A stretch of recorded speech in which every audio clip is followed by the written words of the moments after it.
Welcome to Against the Odds. Everyone has a story. What's yours? Sharing your story can inspire and ultimately transform lives.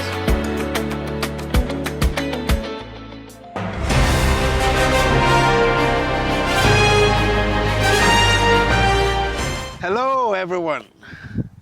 Welcome to another edition of Against the Odds, a show where we believe that sharing information can inspire and can also transform. Today we are at Lone Star Moringa Farms in Tool, Texas. And I'm going to have you meet the owner, Mr. Allen. Good to meet you. Good to meet you, Benjamin. Good morning. So I'll let you introduce yourself and tell us a little bit about Moringa Farm. Lone Star Moringa Farm. As you said, my name is Alan. My wife, Nita, and I started this 3 years ago. How we started was my wife has bursitis in her hips, pretty bad, and she was taking 8 to 10 ibuprofen daily. We stopped at a nursery to get some peach trees, and the owner of the peach tree had some moringa plants in his nursery, and we started talking about that. Long story short, we came out of there with a month's supply of capsules, which we started taking. In about 3 weeks, my wife was able to stop taking the ibuprofen that she had been taking, which was pretty impressive. That was 3 years ago. Since then, we've been able to get off of all of our prescription drugs. But when we saw how helpful it was for my wife's bursitis, we started growing our own in about a 4x16 raised planter in our backyard, and we gave the leaves to family and friends and got some feedback. We got some great testimonies coming in, and we're very pleasantly surprised. And in the meantime, we had bought this acreage to put our horses in the back, and it had this large front yard, as you can see. And I thought this is a good chance to upgrade, expand a little bit, if you will, on our moringa plants. So we started out, our first year I had 4,500 plants. I found out soon that that was way too much for one guy to take care of. But I had them planted in different configurations. So the two middle beds were just really intense beds. And then I had about 250 individual pots around the property here. That was our first year. The second year we cut it down to about 300 pots, did away with the individual beds. But we also knew we were going to have to expand. This was only going to hold so much. So this last year, we leased some land not far from here, and we planted another 100 plants this last spring. Next year, we're going to increase that to about 1,000 plants, and we'll be moving our operations over to there because we've just outgrown this right here. But the point is, it's once people learn about what the benefits are of this, it's an incredible plant. We grow it organically here. There's no additives or fillers. It's all 100% plant. And we offer it in different configurations, powder, loose leaf. We have tinctures, we have seed oil, we have capsules. And we're coming out with new products all the time with it. That is very interesting. You know, initially, in my mind, I know that moringa is a tropical plant. Yes, it is. Originating from northwestern India or something. So when I found out that you had a farm here in Texas, I was intrigued. Mm-hmm. And that's part of the reason why we're here. So how is it that we're growing the tropical plant here in Texas? Well, we're blessed to have a really hot summer, which extends the growing season. We don't have a bad winter at all. We get a couple freezes, and you do have to protect the root system, which is a tuber, from freezing. We do that different ways, but we initially plant seeds in what we call fiber pots, 5-gallon, 3-gallon, and 15-gallon fiber pots. And we do that about the beginning of April, and they'll germinate, grow very, very fast. It's one of the fastest growing plants in the world, due to a growth hormone that it has.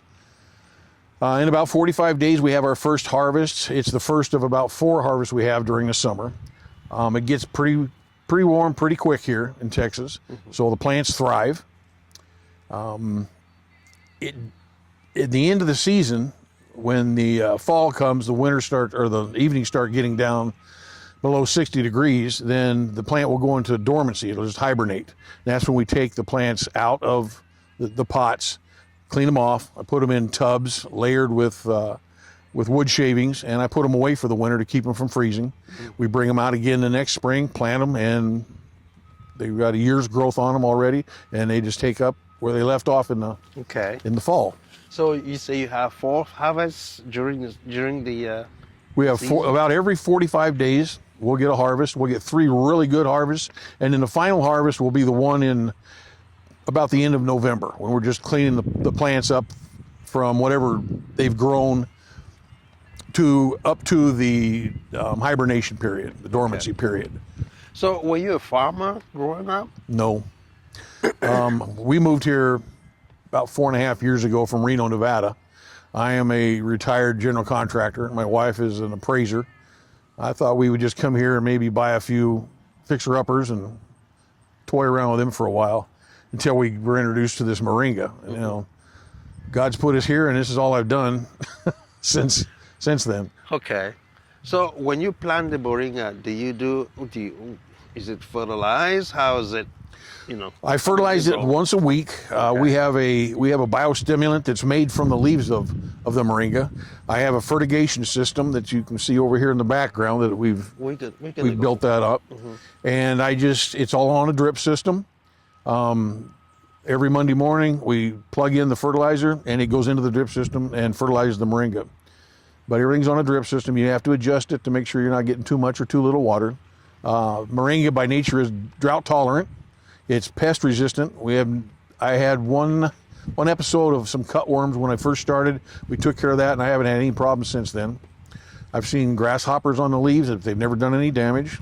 So they're pest resistant, drought resistant. They're a wonderful plant. Okay. So I heard you say you process them and turn them into powder. So how is that process? What we'll do is when it comes harvesting time, I get a few of our friends together and we will cut down the tree. We let it grow to about 6 or 8 feet tall. And the reason I stop there is because I don't want to get up on the ladder to do any. I'm too old to be up on a ladder. But anyway, we'll cut it off at about 2 or 3 feet above the dirt line and take the branches, strip the leaves off. And we have to do this pretty quickly. But we strip the leaves off and get them to a drying shed, get them in a drying tower. It's a layered mesh tower that we put a couple of handfuls in each layer, spread it out so it's even. We've got a big 4-foot industrial fan that blows into the room and circulates the air. I go in daily and we turn all the leaves over so they don't mold. Then at the end of 4 days, they're pretty much dried, and we'll pull them out. I will run them through a 1/8-inch screen mesh to take all the the larger stems out. That we don't use the stems, and get it down to a finer grade that's more usable. Then I'll vacuum seal it into 1 pound or 5 pound vacuum sealed blocks for later use. And we take the loose leaf and you can make teas out of it. We make herbal teas. We take some of the loose leaf and grind it into powder. And the powder you can put into smoothies or sprinkle it in your spaghetti sauce, however you want to do it. We also take the powder and make it into capsules. That's probably our number one seller, is the capsules, by 2-to-1 margin. We sell a lot of capsules. We also make a tincture, alcohol-based tincture. We have seeds, and we make cold pressed seed oil with them. Wow. And we've come out with several different products that have moringa in it. Our latest one is a healing ointment for deep tissue healing, for arthritis, sore joints, pain in your muscles. We just came out with that about a week ago, and I think it's going to be a big hit. Okay. So now these products that you're coming out with, is it, as a result of using it and trying yourself? Yes. Or how? Okay. What it is, one of our products, it's funny, my wife is a horse gal, been on horses most of her life. And horses, if people know horses, always have an open wound somewhere, whether from each other, fighting and playing, or running into a fence or something. There's always a gouge on a horse. So she had this concoction, for lack of a better word, that she made up out of some different components, and she would make it up, put it in the wound and it would heal the horse up. So we thought we'd try that on a human. We made it a little more human friendly. We added some things. One of them was moringa seed oil. There's a lot of healing properties in moringa seed oil, and plus it's very good for your skin. But anyway, we made that, and that is what we call our Rancher's Relief. It's a healing balm. It's in a tin. You just rub it in. It's a little like a paste ointment. Another one that we've just come out that I was talking about earlier is the healing ointment that you rub in. We have a spray and also a gel you rub into your joints. Say you got a bad knee or you got sore muscles in your shoulders or wherever. You rub it into that area, and it works really well. We tried it on our friends and family from church and from around here, and before we put it on the market. That's So interesting. and we've got some ideas that we'll be coming out with probably in 2026. Wonderful. But it's all moringa based. Has to do with moringa. Right. So how much moringa,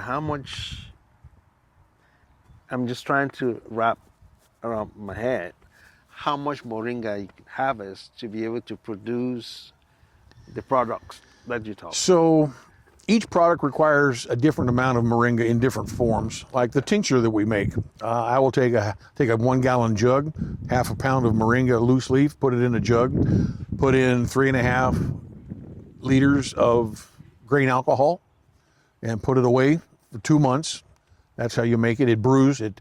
The alcohol extracts the nutrients from the moringa leaf, and you shake it up daily, kind of keep it mixed up, and then at the end, you strain the moringa leaves out of the alcohol. I dilute it with a certain amount of distilled water, and that's our tincture. From harvest to dried leaf, for every 10 pounds of harvested fresh leaves you get from the plant, you're going to wind up with about 2 pounds of dried leaf. You lose 80% of the weight. Wow. So it takes a lot of moringa to do the different products. We go through probably, on the capsules, I'm guessing probably 10,000 capsules a week, and they're 500 milligram capsules.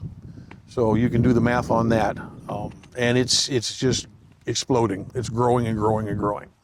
Like I spent this year trying to get our name out. I was going to different farmers markets. We've been featured on a local magazine.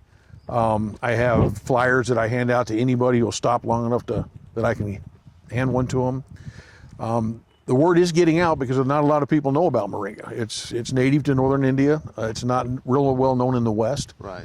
The people around here know about me now. I'm trying to get it out further now. I think this next year I'll be going to different markets further away from home, up in the Dallas area, which is about 70 miles away, to different markets that are further out. I'm just trying to spread the word. Absolutely. This is wonderful, and hope this would help in that process. I hope so too. Okay, so what I would like to do is for you to show us the process, if you don't mind. How you do from, planting to All right. harvest. I know we don't have the trees now to show, but at least we will understand. If you don't mind. No problem. That's okay. So we will take a little break, and then when we come back, we'll show the process on how we do growing moringa in Texas. So I'm just curious to know how you start planting your trees. All right. It starts at seed. We start them in these little red solo cups. Okay. This is a tree that we planted late in the season. That's why it's so small, but we planted in the soil here. It grows up here. This, like I said, this is a small tree. These are moringa leaves. What kind of soil does it grow in? It's part compost, part perlite, and part native soil, which we have. Okay. It's sandy loam. So it's a 3-part combination. I mix them up in that mixer right back there. Oh, you mix them yourself? Yes, it's all made right there. Okay. That dirt pile is. So we mix everything up ourselves, make the fertilizer ourselves. Everything's done right here in-house. Interesting. But And this is from seed, you say? Yes. So how long does it take for it to This grow? to get this tall germinate is 7 to 10 days, and then in about 30 to 45 days, your first harvest. Oh, wow. It's 4 to 5 feet tall. Like I said, this was a late bloomer, but as you can see, it's already been harvested once. Right. You just cut it off, and then other branches grow beside, after you cut that off, it grows beside the stems here. Okay. So is it only from seed, or do you move it can somewhere else? You can get cuttings. Okay. You cut it off. Here's a tuber system. Once you cut it off, you can take the cutting, 3 or 4 feet of it, put it in dirt, and it will grow its own root system. It won't be a tuber like this. It'll be a spread out. It'll be a regular root system like most plants have. Okay. But you can do it that way. That's called propagating it. What I do, I don't mess with that. These are all from trees? These are all from your farm? These started this year with a little seed. Every one of these. And I have a bunch more of these. But this is a 1-year-old tuber. And what we used to do was, in the spring of the next year, we would take these, plant them in a bigger container. Yeah. We would go from a 3-gallon pot to a 5-gallon pot, and then from a 5-gallon pot to a 15-gallon pot. But we're gonna just do them as annuals from now on. We found that after you take them out, you winterize them, you go through all the trouble of saving them for next year, they don't give you the return in leaf production. It's not worth all the labor involved. Okay. So we can get a better return on our investment, so to speak, by just planting the seeds. Just treat it as an annual. Every year, clean them up, and every new year you replant everything. seeds. Yeah, just like an annual. So have you had seeds from your own plants? No, I'm too small of an operation, Benjamin, to grow seed pods. Okay. Not every plant grows a seed pod. So when the plant starts flowering, that's the beginning of the seed pod growing. It'll flower first, then the flower will die off, then it'll start growing a seed pod. Whenever I see those flowers, I nip them off because I want all the energy to go into making the leaves. So if I was a bigger operation, if we had acres and acres of moringa, then I'd probably do something with the flowers and the seed pods. But I just nip them off. I have some seed pods that I use at the farmers markets for display, so people can understand where they come from and what they look like. Okay. So I see, what are all these? I mean, I see all these are 3rd-year tubers. Okay. These are 1st-year tubers, but these are 3rd year. What I've done is, these are growing in the ground. Okay. So what I've had to do is, we cut them off. Okay. At the end of the year. We just did this a couple weeks ago. This is the plant itself. And Okay. I'll put this cage around it. We put this around it to hold the wood shavings in. Yeah. Then I've piled the wood shavings in here. What's the purpose of the wood shaving? Insulation, just to insulate it. You've got to keep it from freezing. If the stalk freezes and dies, that's not a big deal as long as the tuber remains viable. If you don't want it freezing, because if it stays viable, it'll grow a new stalk. It'll grow 2 or 3 of them, as a matter of fact. But after we get to this point, we put the trash bag on it. Looks like this. Right. We pin it in the sides to keep the wind from blowing it off, and this is what it looks like through the winter. Wow. It'll weather the winter this way. That's interesting. In the spring, I'll pull all this out, Right. and a lot of times we'll have already had some little branches start. Some branches starting. There'll be little white branches, of course, because there's no sun to make them green. But yeah, they get growing pretty good when it gets warm. Can I see some trees growing over here? Yes, these were late plants. I sell the little seedlings at the farmers markets, so I'm always planting these in the solo cups. Okay. They're in various stages of growth. Sometimes they'll get 2 or 3 feet tall, and I don't get to sell them at all. But a lot of people like them just as seedlings, and these were ones that I wasn't able to do anything with, so I just kind of left them there. It's going to be I'll clean all these up and get rid of them, but these are just leftover. But as you can see, they're still growing.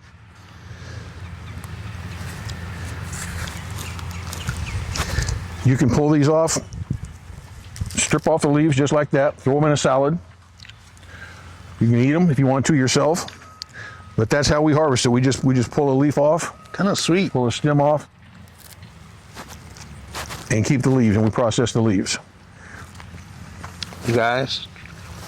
Leaves of life. Yes. Yes, yes, yes. It's one of the most nutritious plants on earth. Okay.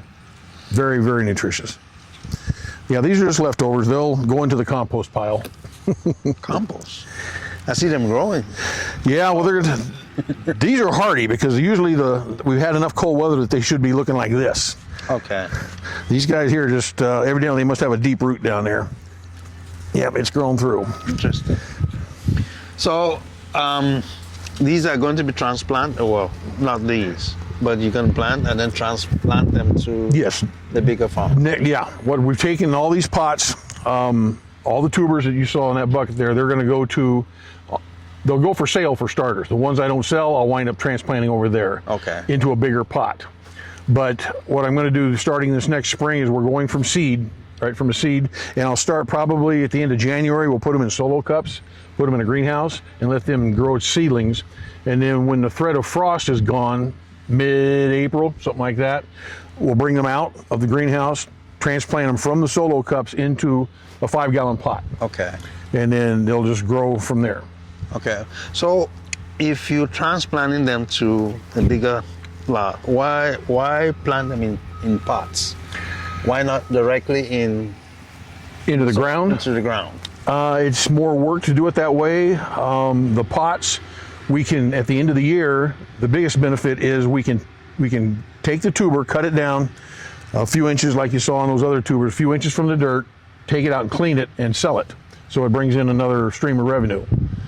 People like being able to take a tuber that's already a year old, it's established, Yeah. and they know if they put it in the ground this next spring, It's gonna grow. it's not going to. It's hit and miss with the seeds. Sometimes you don't have very good germination. We usually have a pretty good germination rate, but with a tuber, it's already done. It's baby thing. It's past the baby stage. It's ready to get with it come springtime. But that's it. It's another revenue stream for us in the Okay. wintertime.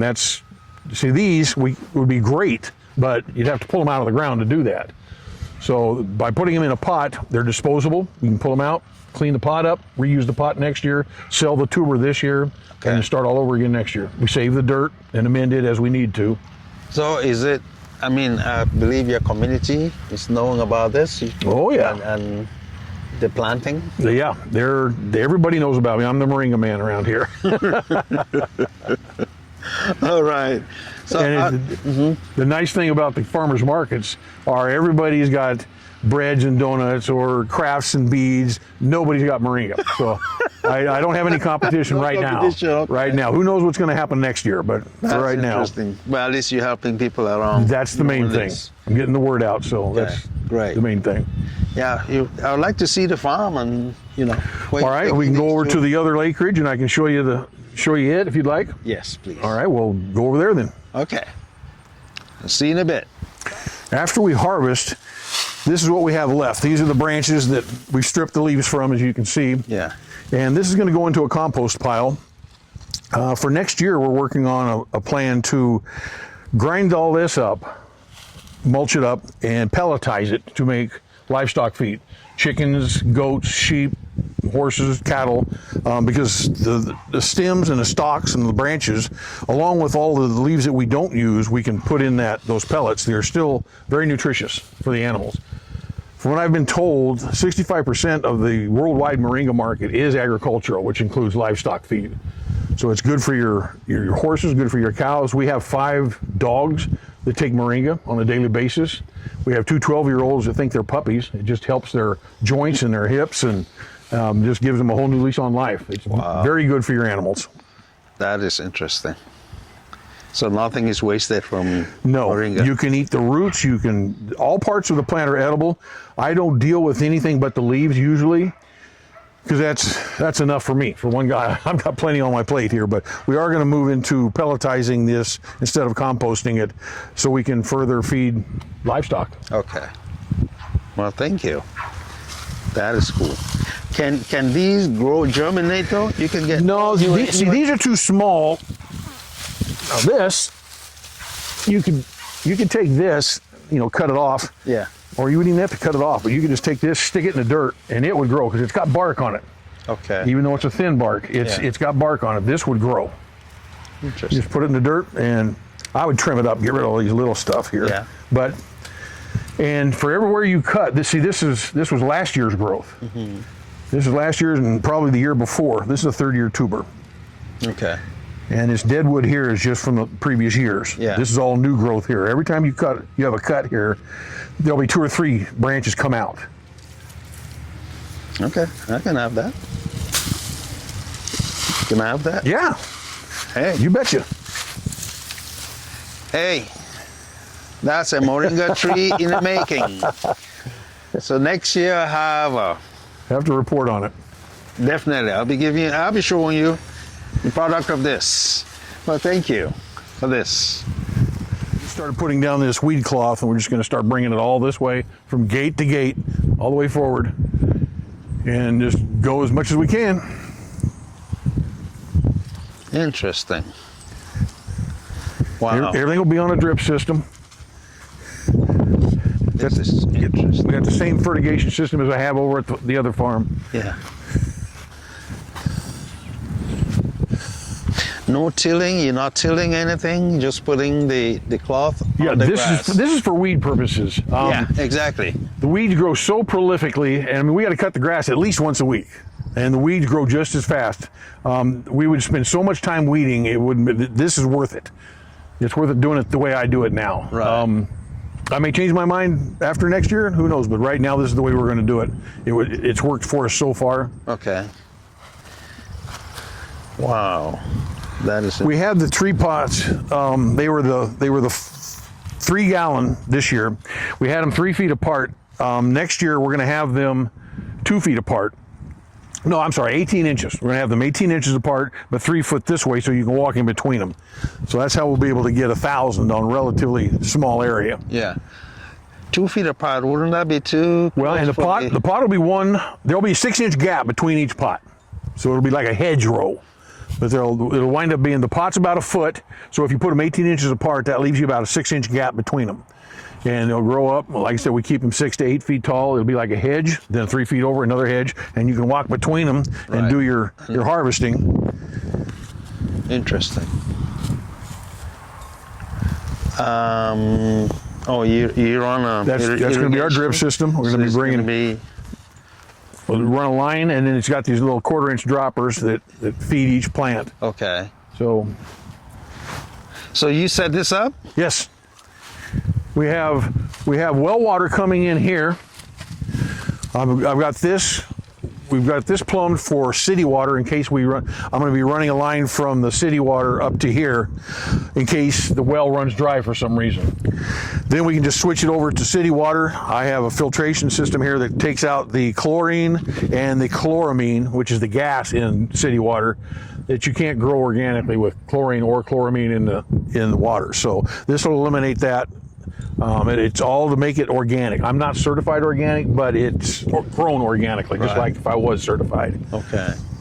And then this are the tubes that once a week I'll plug these into my 2.5 gallon container of biostimulant, which is the fertilizer we use that I make, and it goes into the system and goes into the watering. When it gets watered, the fertilizer goes right with it. And we do that every Monday. Okay. And it's all on timer, so it gets done first thing in the morning, late at night, whatever you want to call it. Okay. Now, looking ahead, assuming that I come here, would I have to build something like that? Not necessarily. You can water by hand. It depends on the size and scale of your operation. This just makes it more efficient. You're getting a precise amount of fertilizer, a precise amount of watering. Water, yeah. You're saving water. You can water by hand, and I've done that before. It's just time consuming. No, I won't. When you're a one-man operation, you got to save time every chance you can. Exactly. Especially when it starts getting big like this. Like I said, like one acre. This is 1 acre, yeah. This is all 1 acre. And this is all going to be moringa soon. Right. So maybe you have me to leave next to you. So, like I say, if it works. If what you're talking about, it works, and we're interested, we'll plant it right out here. I'll wind up bringing that other filter board, which is what this setup is. Yeah. I'll bring it over here too. So, because we're going to have enough to where I'm going to need 2 filter boards. Okay. In the next year. So, but if we get going on that plant you're talking about, we can plant it right here. We got the water supply. We got a well water, and we'll be hooked up to city water. Okay. So I'm just curious. Is that This is Yeah, my well. friend. My friend lives in the house back there. Her name is Dorothy. Okay. 90 years old. I'll tell you what, she's got more piss and vinegar than you and me put together, Benjamin. Oh man, she is crazy. So much energy, you wouldn't believe it. Okay. I wouldn't be surprised if you don't see her coming out here in her golf cart. But this is her little pond. This is all her property here. That field we just drove through, Yeah. that's the field that I mow for that's my lease payment. I mow that field over there for using this field. Okay. Pretty good deal, I think. I think so too. I think so too.